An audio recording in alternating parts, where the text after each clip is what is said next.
உங்களுக்கு வந்து நீங்கள் அட்மிட் ஆகுங்க அப்படின்னு சொல்லி என்னை அட்மிட் பண்ண சொன்னாங்க. நானும் அட்மிட் ஆகிட்டேன். அடுத்த நாள் வந்து ஜெல் கொடுத்து எனக்கு வழி வர வச்சு 3:24 என் குழந்தைய வந்து எடுத்து கொடுத்தாங்க.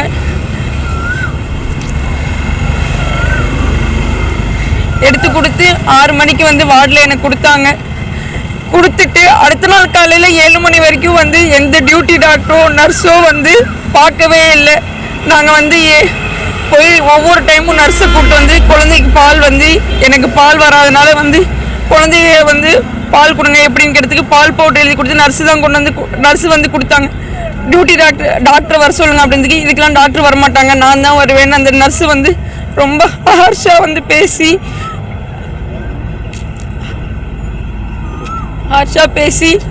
ட்ரீட் பண்ணாங்க.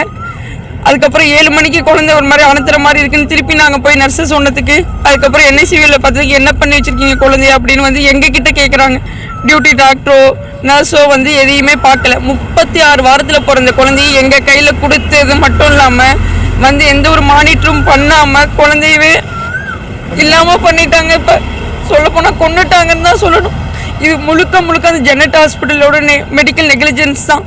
அடுத்த நாள் 7 மணிக்கு குழந்தைய எடுத்துகிட்டு போயிட்டு இது மாதிரி எங்களோட எந்த ஒரு கன்சர்னுமே இல்லாமல் இன்னொரு ப்ரைவேட் ஹாஸ்பிட்டலுக்கு வந்து குழந்தைய அனுப்பிட்டாங்க. என் ஹஸ்பண்டை மட்டும் ஆம்புலன்ஸில் வச்சு அங்கே போனோன்னே ஒரு 2 மணி நேரம் செக்கப் பண்ணிவிட்டு குழந்தை இறந்துட்டாங்க அப்படின்னு சொல்லிட்டாங்க. இதுக்கு அந்த டாக்டரு அடுத்த நாள் மேனேஜ்மெண்ட்லேருந்து வந்து அந்த டாக்டர் மெயின் டாக்டரான விக்டோரியா அவங்க வந்து கேட்குறாங்க, உங்களை வந்து டியூட்டி டாக்டர் பார்த்துருப்பாங்களே அப்படின்னு எங்ககிட்ட கேட்குறாங்க.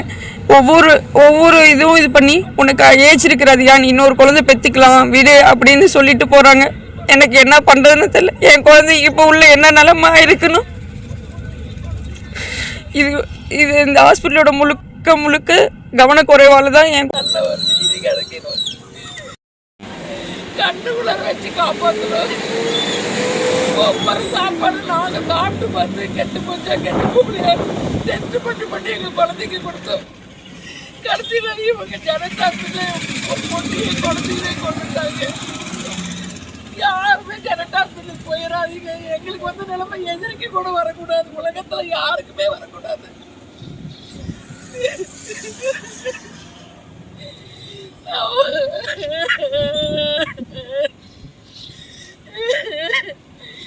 என் பொண்ணு மனநிலையே சரியில்லை. நைட்டு ஃபுல்லா தூக்கவே மாட்டேங்குது. நாங்க தேக்கவே முடியாது எங்க பொண்ணு.